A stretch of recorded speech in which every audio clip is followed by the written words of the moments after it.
저는 오늘 이 프로그램을 시작하면서 매우 이상한 장면 하나를 먼저 이야기하고 싶습니다. 블라디미르 푸틴이 베이징을 방문했습니다. 하지만 중국 언론은 거의 침묵했습니다. 저는 오늘 프로그램을 준비하면서 이 침묵에 대해 반복해서 생각했습니다. 왜냐하면 이 침묵 자체가 매우 중요한 메시지이기 때문에. 러시아 대통령의 중국 방문이라면 보통 어떤 모습이어야 합니까? 중국 관영 언론이 대대적으로 보도합니다. 인민일보가 전면에 사진을 배치합니다. 두 나라의 전략적 파트너십을 강조하는 기사들이 쏟아집니다. 그리고 양국 관계를 수식하는 화려한 표현들이 등장합니다. 전면적 전략 동반자 관계, 한계 없는 우정, 글로벌 안정의 기둥, 이런 표현들이 이전 푸틴의 방문들에서 중국 언론을 장식했습니다. 이 단어들 자체가 하나의 선언이었습니다. 세계를 향해 중러 두 나라가 같은 편에 서 있다는 것을 선언하는 것. 미국과 서방을 향해 우리는 혼자가 아닙니다라는 신호를 보내는 것. 하지만 이번에는 달랐습니다. 자, 인민일보에서는 이번 방문의 그림자조차 찾기 어려웠습니다. 짧은 보도 자료 하나, 간략한 공식 발표, 그것이 전부였습니다. 화려한 표현이 없었습니다. 한계 없는 우정도 없었습니다. 전략적 파트너도 없었습니다. 저는 이 침묵이 무엇을 의미하는지를 오래 생각했습니다. 중국 언론의 침묵은 우연이 아닙니다. 중국에서 언론은 국가의 대변인입니다. 무엇을 보도하고 무엇을 보도하지 않고 어느 정도의 비중으로 보도하는지, 이 모든 것은 기자 개인의 판단이 아니라 위에서 내려온 결정입니다. 다시 말해 이번 침묵은 베이징이 의도적으로 선택한 결과입니다. 베이징은 의도적으로 의전의 수준을 낮췄습니다. 의도적으로 홍보를 자제했습니다. 자, 그리고 의도적으로 이번 방문을 평범한 일처럼 다뤘습니다. 왜 그랬을까요? 이것을 이해하려면 먼저 지금 러시아가 처한 상황을 봐야 합니다. 우크라이나 전쟁이 장기화되고 있습니다. 자, 처음에 러시아가 며칠 안에 끝날 것이라고 예측했던 전쟁이 몇 년째 계속되고 있습니다. 그 기간 동안 서방의 제재가 계속 쌓였습니다. 러시아의 외환 보유고가 소모되고 있습니다. 인플레이션이 오르고 있습니다. 루블화의 가치가 떨어지고 있습니다. 드론 공격이 모스크바 근처까지 날아들고 있습니다. 러시아의 에너지 수출 루트가 하나씩 차단되고 있습니다. 가장 큰 천연가스 고객이었던 유럽이 등을 돌렸습니다. 자, 이 상황에서 푸틴이 베이징을 찾은 것입니다. 진행자가 이것을 매우 직접적으로 표현했습니다. 푸틴은 피를 수혈받으러 중남해에 온 것입니다. 이 표현이 매우 강렬하지만 동시에 매우 정확합니다. 예전의 푸틴과 지금의 푸틴은 다릅니다. 몇 년 전까지만 해도 그는 시진핑 앞에서 어느 정도 대등한 위치에 있었습니다. 그 당시 러시아는 강력한 군사 강국이었습니다. 에너지 수출로 막대한 수입을 올리고 있었습니다. 그리고 중국에게 러시아는 서방을 견제하는 데 필요한 전략적 파트너였습니다. 두 나라가 함께 설 때 그것은 두 강대국의 연대처럼 보였습니다. 하지만 지금은 다릅니다. 전쟁이 러시아를 소모시키고 있습니다. 군사 자원이 소진되고 있습니다. 경제가 압박받고 있습니다. 그리고 서방의 제재로 인해 러시아가 갈 수 있는 곳이 점점 줄어들고 있습니다.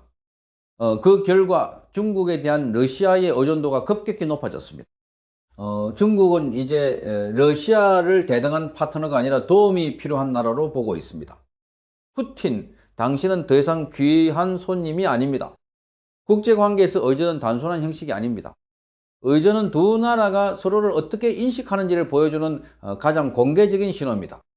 어떤 규모로 환영하는지, 어떤 표현을 사용하는지, 어떤 매체가 어느 정도 비중으로 보도하는지, 이번에 베이징이 보낸 신호는 매우 명확했습니다.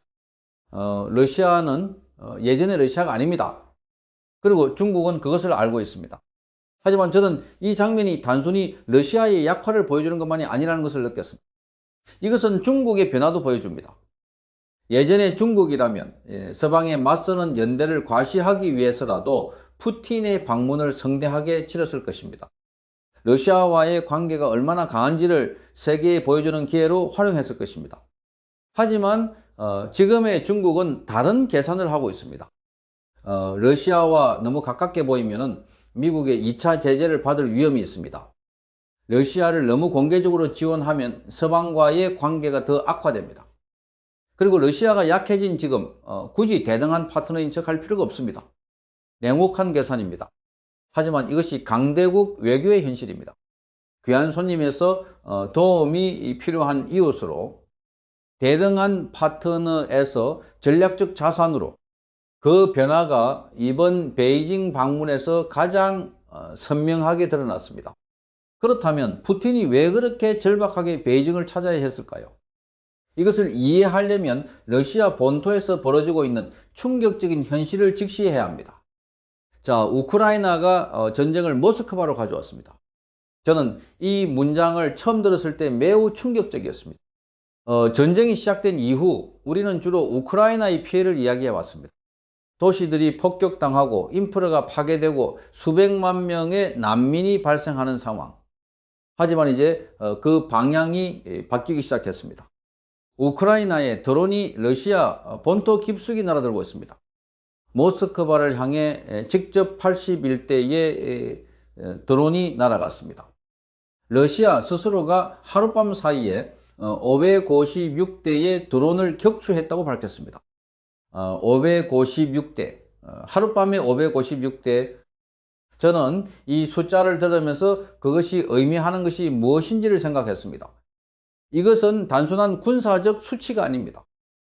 이것은 러시아의 방공 시스템이 얼마나 극한으로 가동되고 있는지를 보여주는 숫자입니다. 방공 시스템이 하룻밤 사이에 556대를 격추한다는 것은 그 시스템이 극한 상태에서 계속 가동되고 있다는 것을 의미합니다. 그것은 소모입니다. 인력의 소모, 장비의 소모, 자금의 소모, 그리고 그 드론들이 모두 무해하게 격추된 것이 아닙니다. 5개 2만 톤급 원유 탱크가 손상됐습니다. 공항이 위협받았습니다. 석유 정제시설이 타격을 받았습니다. 에너지 인프라가 공격받았습니다. 저는 이 부분에서 매우 중요한 것을 느꼈습니다. 원유 탱크가 손상됐다는 것. 그것은 단순히 러시아의 군사시설이 피해를 입은 것이 아닙니다. 러시아 경제의 핵심인 에너지 인프라가 공격받고 있다는 것입니다. 러시아에게 에너지 수출은 전쟁 자금의 원천입니다. 그 원천이 공격받고 있다는 것은 전쟁을 계속하는 능력 자체가 위협받고 있다는 것을 의미합니다. 하지만 진행자가 강조한 것처럼 이 드론 공격이 단순히 군사적 피해의 문제만이 아닙니다. 훨씬 더 중요한 것이 있습니다. 전략적 안전의 상실입니다. 전쟁이 시작됐을 때 러시아는 어떤 전제를 갖고 있었습니까? 우크라이나는 작은 나라입니다. 빠르게 점령할 수 있다고 생각했습니다. 그리고 설령 전쟁이 길어지더라도 러시아 본토는 안전할 것이라고 생각했습니다. 하지만 지금 그 전제가 무너지고 있습니다. 모스크바 상공에 드론이 날아다닙니다. 이 러시아 시민들이 자국 수도가 공격받는 것을 눈으로 보고 있습니다. 그리고 그것이 러시아 내부의 심리에 미치는 영향은 군사적 피해보다 훨씬 더 클 수 있습니다. 정부가 수도의 안전조차 보장하지 못한다면 국민들의 그 정부에 대한 신뢰가 흔들립니다. 그 흔들림이 전쟁을 계속하자는 의지를 약화시킵니다. 전쟁은 더 이상 전선에 있지 않습니다. 전선에 있는 전쟁은 어느 정도 통제 가능합니다. 군인들이 싸우고 영토를 두고 다투고 그 결과를 협상 테이블로 가져올 수 있습니다. 하지만 전쟁이 본토로 들어오는 순간 그 성격이 완전히 달라집니다. 민간인들이 불안해집니다. 경제 활동이 위축됩니다. 정부에 대한 신뢰가 흔들립니다. 그리고 무엇보다 전쟁을 계속하자는 의지가 약화됩니다. 우크라이나는 드론 공격을 통해 바로 이것을 노리고 있습니다. 러시아의 군사력을 직접 파괴하는 것보다 러시아 내부의 심리와 경제를 흔드는 것, 그리고 이 맥락에서 푸틴의 베이징 방문이 더 선명하게 이해됩니다. 푸틴은 피를 흘리는 상태로 중남해를 찾아온 것입니다. 드론 공격으로 에너지 인프라가 손상되고 있습니다. 원유 수출이 위협받고 있습니다. 전쟁 자금 조달에 차질이 생기고 있습니다. 이 상황에서 러시아에게 가장 절실한 것은 무엇입니까? 에너지를 팔 것입니다. 경제적 산소를 공급해 줄 파트너입니다. 그리고 제재를 우회할 수 있는 루트입니다. 그 모든 것을 줄 수 있는 나라가 중국입니다. 그래서 푸틴이 베이징을 찾았습니다. 하지만 그가 발견한 것은 대등한 환영이 아니라 자신의 약함을 이미 계산하고 있는 파트너였습니다. 그런데 바로 그 시점에 베이징에서 매우 조용하지만 매우 결정적인 변화가 일어나고 있었습니다. 중국 국유 기업들이 러시아산 석유 운송에서 손을 빼고 있다는 것입니다. 중국 4대 국유 기업이 러시아산 석유 운송을 중단했습니다. 이것이 왜 그토록 충격적인지를 설명해 드리겠습니다. 지금까지 러시아가 서방의 제재에도 불구하고 버틸 수 있었던 가장 중요한 이유 중 하나가 무엇이었습니까? 중국이 러시아산 석유를 계속 사줬다는 것입니다. 서방 나라들이 러시아 에너지를 보이콧했습니다. 러시아 선박의 보험을 차단했습니다. 러시아 은행들을 국제 금융 시스템에서 배제했습니다. 하지만 중국은 달랐습니다. 중국 국유 기업들이 러시아산 석유를 사줬습니다. 중국 국유 해운 회사들이 운송을 맡았습니다. 중국 국유 보험 회사들이 보험을 제공했습니다. 이것이 러시아의 경제적 생명줄이었습니다. 서방이 모두 등을 돌렸을 때 중국이 그 빈자리를 채웠습니다. 그것이 러시아의 전쟁 경제를 유지시켰습니다. 하지만 지금 그 생명줄이 끊기기 시작했습니다. 이유는 두 단어입니다. 2차 제재. 미국이 러시아를 돕는 제3국의 기업들에 대한 제재를 강화하기 시작했습니다. 단순히 러시아를 직접 제재하는 것이 아니라 러시아를 돕는 제3국 기업들도 제재하겠다는 것입니다. 그리고 그 제재의 대상이 될 수 있는 중국 기업들의 목록이 구체화되기 시작했습니다. 중국은행, 중국해운, 중국보험, 중국에너지 대기업들, 이 기업들이 미국의 2차 제재를 받는다는 것이 무엇을 의미합니까? 달러 거래가 막힙니다. 미국 시장 접근이 차단됩니다. 글로벌 금융 시스템에서의 활동이 극도로 제한됩니다. 그리고 이 기업들과 거래하는 전 세계 다른 기업들도 함께 위험에 빠집니다. 이것은 중국 경제 전체에 매우 심각한 타격이 됩니다. 그래서 중국 국유 기업들이 러시아산 석유에서 손을 뗐습니다. 하룻밤 사이에 조용히. 하지만 결정적으로 진행자가 이 상황을 매우 흥미로운 역사적 비유로 설명했습니다. 2016년 버전의 동남호보 1900년 의화단 사건 당시 중국 동남부의 지방 관리들이 청중앙정부의 명령을 따르지 않고 독자적으로 서방 열강과 평화를 유지했던 사건입니다.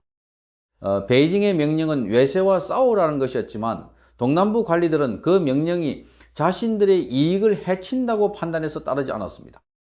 지금 중국 국유 기업들이 하는 것이 그것과 비슷합니다. 중앙 정치의 논리는 이 러시아를 지원해야 한다는 것입니다. 시진핑의 전략은 러시아를 전략적 완충지대로 유지하는 것입니다. 하지만 경제를 담당하는 국유 기업들의 논리는 다릅니다. 자신들의 이익, 즉 달러 거래 능력과 글로벌 시장 접근을 지키기 위해서는 미국의 제재를 피해야 합니다. 그 두 논리 사이의 긴장이 지금 중국 내부에서 벌어지고 있습니다. 하지만 이것이 중국이 러시아와 완전히 결별하는 것을 의미하지는 않습니다. 진행자가 이 부분을 매우 정교하게 분석했습니다. 중국은 러시아를 완전히 자르고 싶지 않습니다. 러시아는 여전히 중국에게 전략적으로 필요한 나라입니다. 하지만 동시에 미국의 2차 제재의 가장 취약한 국유 기업들을 러시아 석유 거래에서 분리하는 것이 필요합니다. 그래서 중국이 선택한 것이 있습니다. 국유 기업들은 빼대 더 작고 더 눈에 덜 띄고 더 추적하기 어려운 민간 기업들이나 제3국 중개 업체들을 통해 러시아와의 경제 관계를 유지합니다. 이것이 중국의 정교한 줄타기입니다. 러시아를 완전히 버리지도 않으면서 자신들의 핵심 이익도 보호하는 것. 러시아 입장에서 이것이 어떻게 들릴지를 생각해 보십시오. 가장 믿었던 경제적 파트너가 가장 중요한 순간에 공개적인 지원을 철회했습니다. 물론 완전히 버린 것은 아닙니다. 하지만 국유 기업들이 공개적으로 러시아산 석유 운송에서 발을 빼는 것은 베이징이 모스크바에 보내는 매우 분명한 신호입니다. 우리는 당신 편이지만 당신을 위해 우리의 핵심 이익을 희생하지는 않겠습니다. 그리고 그 신호가 푸틴이 베이징에서 차가운 환영을 받은 것보다 훨씬 더 냉혹한 현실을 보여주고 있습니다. 하지만 그보다 훨씬 더 직접적으로 러시아를 압박하고 있는 카드가 있습니다. 시베리아의 힘, 이 파이프라인입니다. 이 파이프라인이 무엇인지를 먼저 설명해 드리겠습니다. 시베리아의 힘이는 러시아가 중국으로 천연가스를 직접 공급하는 파이프라인 프로젝트입니다. 이미 가동 중인 시베리아의 힘일에 이어 훨씬 더 큰 규모의 공급을 가능하게 하는 두 번째 파이프라인입니다. 러시아에게 이 파이프라인은 무엇을 의미합니까? 이 서방 시장을 잃은 러시아에게 중국으로 가는 에너지 수출 루트는 거의 유일한 대안입니다. 유럽이 러시아 가스를 거부한 이후 러시아의 천연가스는 갈 곳이 없어졌습니다. 그 상황에서 중국으로 연결되는 대형 파이프라인이 완성된다면 러시아는 새로운 안정적인 수입원을 확보하게 됩니다. 전쟁 자금을 조달할 수 있습니다. 그리고 서방 제재의 충격을 어느 정도 완화할 수 있습니다. 러시아에게 시베리아의 힘이는 생명줄입니다. 하지만 지금 이 파이프라인이 막혀 있습니다. 이유가 무엇입니까? 계약이 체결되지 않았습니다. 가격 협상이 타결되지 않았습니다. 결제 메커니즘이 합의되지 않았습니다. 그리고 중국은 이 모든 협상을 의도적으로 지연시키고 있습니다. 가격 일정도, 결제 방식도 모든 것이 불분명합니다. 그리고 더 중요한 것이 있습니다. 가장 중요한 가격은 별도로 협상해야 합니다. 저는 이 표현이 담고 있는 의미를 생각했습니다. 별도 협상, 이것은 협상이 끝나지 않았다는 것이 아닙니다. 협상이 시작조차 제대로 되지 않았다는 것을 의미합니다. 왜 중국이 협상을 지연시키고 있는지를 설명해 드리겠습니다. 중국은 러시아가 절박하다는 것을 알고 있습니다. 그리고 절박한 상대방과 협상할 때 서두를 이유가 없습니다. 기다릴수록 상대방의 협상력이 약해집니다. 기다릴수록 더 유리한 조건을 얻어낼 수 있습니다. 이것이 지금 중국이 하고 있는 것입니다. 진행자가 이 상황을 매우 강렬한 이미지로 표현했습니다. 이 파이프라인의 모든 밸브는 그들의 손안에 단단히 쥐어져 있습니다. 그리고 더 충격적인 표현이 있었습니다. 푸틴은 생명을 구할 필요를 원했습니다. 하지만 중남해가 그에게 준 것은 쇠짓기였습니다. 저는 이 표현이 매우 정확하다고 생각합니다. 러시아는 구원이 필요합니다. 하지만 중국이 러시아에게 내밀고 있는 것은 구원의 손길이 아닙니다. 압박의 도구입니다. 왜 이것이 겉으로 냉혹한 전략인지를 설명해 드리겠습니다. 중국이 지금 시베리아의 힘, 이 협상을 지연시키는 것은 러시아를 완전히 포기하겠다는 신호가 아닙니다. 오히려 그 반대입니다. 러시아가 이 파이프라인을 필요로 한다는 것을 중국은 알고 있습니다. 그리고 그 필요가 클수록 러시아는 더 나쁜 조건도 받아들일 수밖에 없습니다. 훨씬 낮은 가격. 자, 이 중국에게 유리한 결제 조건, 그리고 파이프라인의 통제권에서 중국의 영향력 확대, 러시아가 더 약해질수록 중국이 얻어낼 수 있는 것들이 더 많아집니다. 이것이 시진핑이 선택한 전략입니다. 자, 이 러시아를 버리는 것이 아니라 이 러시아의 약함을 최대한 활용하는 것. 저는 이 구도를 보면서 역사의 아이러니를 느꼈습니다. 러시아와 중국은 오랫동안 서방에 맞서는 연대를 강조해 왔습니다. 한계 없는 우정이라는 표현이 사용됐습니다. 하지만 지금 중국이 러시아에게 하고 있는 것은 그 우정과는 매우 다릅니다. 파이프라인 협상을 지연시킵니다. 국유 기업들을 러시아 석유 거래에서 빼냅니다. 의전을 낮춰서 러시아의 지위를 격화시킵니다. 이것들을 모두 합치면 하나의 그림이 나옵니다. 중국은 러시아를 파트너로 대하는 것이 아니라 최대한 유리한 조건으로 활용할 수 있는 자산으로 대하고 있습니다. 하지만 오늘 이야기에서 가장 충격적인 부분이 아직 남아 있습니다. 중남미 안에서 세 파벌이 동시에 같은 러시아 카드를 쥐고 있다는 것입니다. 세 손이 동시에 같은 카드를 쥐고 있습니다. 저는 이 표현이 지금 중국 내부에서 벌어지고 있는 권력 정치의 복잡성을 가장 정확하게 담고 있다고 생각합니다. 중국의 대러 정책은 하나의 통일된 전략이 아닙니다. 중남미 안에서 서로 다른 이해관계를 가진 세 그룹이 각각 자신의 목적을 위해 러시아 카드를 활용하고 있습니다. 첫 번째 파벌은 시진핑입니다. 시진핑은 러시아를 무엇으로 봅니까? 전략적 완충지대입니다. 미국에 맞서는 카드입니다. 그리고 자신의 정치적 위상을 유지하는 도구입니다. 시진핑 입장에서 러시아가 무너지는 것은 매우 위험합니다. 러시아가 약해지면 중국이 유라시아에서 혼자 서방의 압박을 받게 됩니다. 그리고 러시아가 서방과 화해하면 중국의 전략적 고립이 심화됩니다. 따라서 시진핑의 이상은 러시아를 살려두되 자신이 통제할 수 있는 수준으로 약하게 유지하는 것입니다. 너무 강하면은 중국을 무시합니다. 너무 약하면은 전략적 가치가 없어집니다. 그것이 시진핑이 러시아에 하고 있는 것입니다.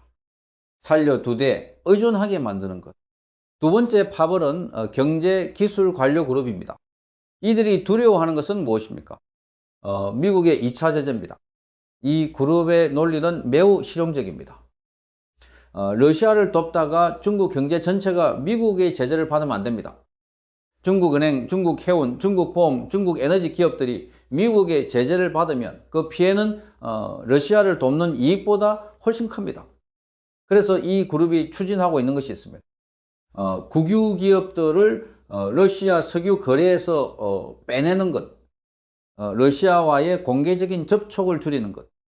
자, 그리고 미국이 이 제재하기 어려운 방식으로 거래를 재구성하는 것, 이것이 중국 국유 기업들이 하룻밤 사이에 러시아 석유에서 손을 뗀 배경입니다. 경제 기술 관료들에게 러시아 카드는 수익이 되어야 하지만 위험이 되어서는 안 됩니다. 자, 세 번째 파벌이 가장 충격적입니다. 진행자는 이 그룹을 보수파 혹은 홍색 가족이라고 불렀습니다. 그리고 정칭훈이라는 이름이 거론됐습니다. 이 파벌이 원하는 것이 무엇인지를 처음 들었을 때 저는 잠깐 멈춰야 했습니다. 진행자가 이렇게 말했습니다. 그들은 푸틴이 살든 죽든 상관하지 않습니다. 그들이 원하는 것은 혼란입니다. 왜 혼란을 원합니까? 이 그룹은 중국 내부에서 수십 년간 쌓아온 이권 네트워크를 갖고 있습니다. 개혁파가 권력을 강화하면 그 이권 네트워크가 청산될 수 있습니다. 과거의 부패와 비리가 파헤쳐질 수 있습니다. 하지만 세계가 혼란스러우면 어떻게 됩니까? 개혁보다 안정이 우선이 됩니다. 내부 청산보다 외부 위협 대응이 먼저가 됩니다. 그리고 기존의 권력 네트워크가 그 혼란 속에서 생존할 여지가 생깁니다. 이 파벌에게 러시아의 전쟁과 혼란은 자신들의 생존 도구입니다. 이 새 파벌의 이야기를 들으면서 지금 중국의 대러 정책이 왜 그토록 읽기 어려운지를 이해하게 됐습니다. 겉으로 보이는 중국의 행동들이 서로 모순되어 보이는 이유가 있었습니다. 한편으로는 러시아를 전략적으로 지원하면서 다른 한편으로는 국유 기업들이 러시아 석유에서 발을 뺍니다. 자, 한편으로는 푸틴을 베이징에 초청하면서 다른 한편으로는 의존을 낮춥니다.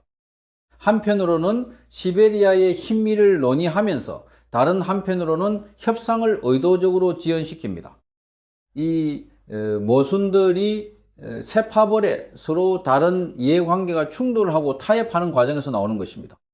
이것은 중국의 혼란이 아닙니다. 자, 이것은 새 힘이 동시에 같은 밧줄을 잡아당기는 결과입니다. 방향은 각각 다르지만 밧줄은 하나입니다.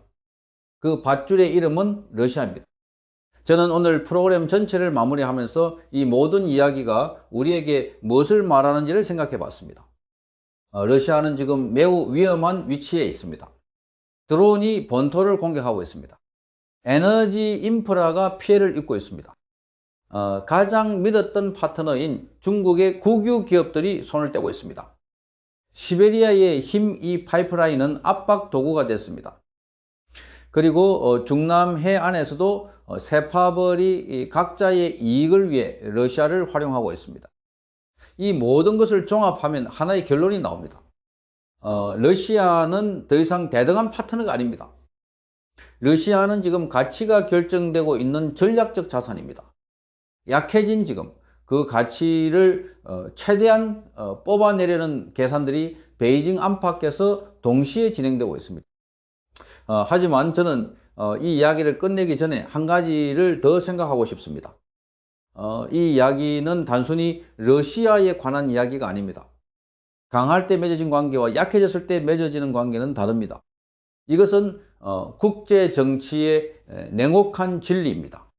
하지만 이 진리는 러시아에게만 적용되는 것이 아닙니다. 세계 모든 나라들이 우리도 포함해서 이 진리 안에서 살고 있습니다. 강할 때는 파트너들이 모여듭니다. 하지만 약해지는 순간 그 관계의 성격이 달라집니다. 푸틴이 베이징을 찾은 것은 도움을 구하러 간 것이었습니다. 하지만 그가 발견한 것은 차가운 환영과 쇠집기였습니다. 한계 없는 우정이라고 불렸던 관계가 어떻게 변해가고 있는지를 가장 선명하게 보여주는 장면이 바로 지금입니다. 현실 정치에서 한계 없는 우정은 처음부터 그런 것이 존재하지 않았습니다. 자, 있는 것은 각자의 이익이 겹치는 기간 동안 유지되는 관계와 그 겹침이 사라지는 순간 냉혹하게 달라지는 계산뿐입니다. 저는 우리 모두가 이 냉혹한 교훈을 잊지 않기를 바랍니다. 오늘 끝까지 함께 해주셔서 진심으로 감사드립니다. 다음에 또 뵙겠습니다.